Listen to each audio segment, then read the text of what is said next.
భారతీయులకు సంపన్నులంటే అయిష్టత ఉందా?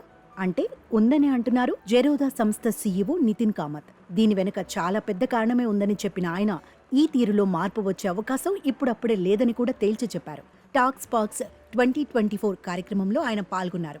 ఈ సందర్భంగా యూ స్టోరీ ఫౌండర్ శ్రద్ధ శర్మ మాట్లాడుతూ సంపన్నులపై భారత్, అమెరికా సమాజాల్లో వ్యక్తమయ్యే అభిప్రాయాల గురించి పంచుకున్నారు. అమెరికాలో సంపన్నులు ఆర్థికంగా ఉన్నత శిఖరాలను అందుకున్న వారిని విజేతలుగా, రోల్స్ మోడల్గా చూస్తారని శ్రద్ధ అన్నారు. అక్కడ వారు మీడియాలో కూడా తరచూ కనిపిస్తూ సెలబ్రిటీలుగా మారతారని చెప్పారు. కానీ భారత్లో సంపన్నుల విషయంలో పలు అనుమానాలు, సందేహాలు వ్యక్తమవుతాయని అన్నారు. ఆర్థిక విజయాల వెనుక తరచూ అనైతికత, అక్రమాల నీలినీడలు కనిపించడమే ఇందుకు కారణమని వ్యాఖ్యానించారు.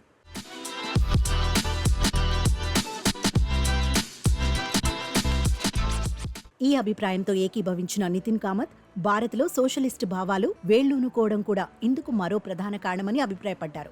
దేశంలో ప్రజల మధ్య ఆర్థిక అంతరాలకు సోషలిస్టు భావజాలం కారణమని అన్నారు. అమెరికా అంటే పెట్టుబడిదారీ సమాజమని, అక్కడ సంపదకు, విజయానికి గుర్తింపు, ప్రశంసలు దక్కుతాయని అన్నారు. కానీ ఇండియా పెట్టుబడిదారీ వ్యవస్థ వైపు మొగ్గు చూపుతున్న ఇంకా సోషలిస్టు మూలాలున్నాయని అన్నారు. ఈ ఆలోచన రీతిలో ఇప్పుడప్పుడే మార్పు వస్తుందని కూడా తాను భావించట్లేదని నితిన్ కామత్ అన్నారు. ప్రజల మధ్య ఆర్థిక అంతరాలు ఈ స్థాయిలో ఉన్నంతకాలం సంపన్నులపై అనుమానాలు వ్యక్తమవుతూనే ఉంటాయని అన్నారు.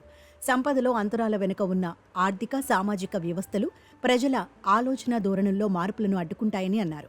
మౌలికంగా మనందరం సోషలిస్టులమేనని ఆయన కామెంట్ చేశారు.